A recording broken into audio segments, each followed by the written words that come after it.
Now, if we're going to be learning Seven Nation Army on guitar, and there are a few different ways to do this. So I've picked up my 6-string guitar.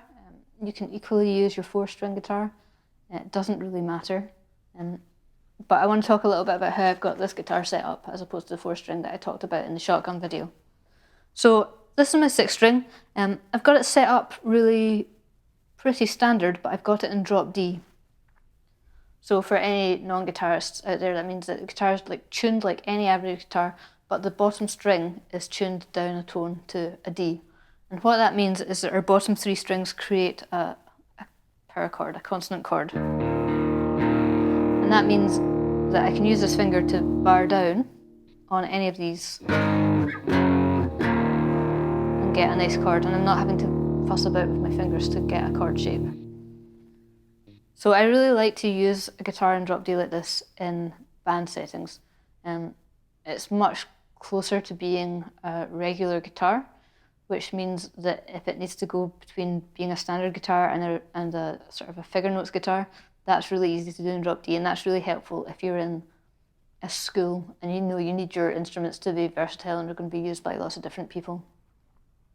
I also like it in the band setting because it's just much closer to the regular tuning of a guitar. So we're going to find that things are going to sound more accurate. They're going to sound closer to how the original songs were written.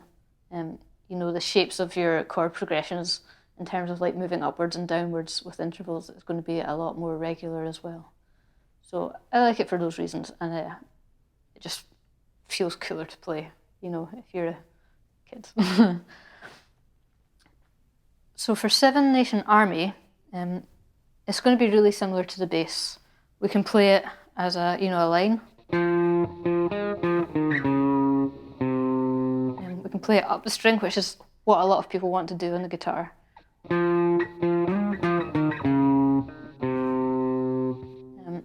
It's quite satisfying to slide about on the guitar like that. If we can go across the string, it's similar to bass. It's good to sort of start thinking about that early. But we can also just play it as chords. So we talked about how it can be broken down into like those 3 basic chords for the verse and the chorus, which is a grey, and a red, and then a green. But this is one of the things that I was talking about, that the intervals, the shape of the intervals is a little bit different. So we're going from an E up to a C, up to a red. And that doesn't sound quite right because, the line of the song descends.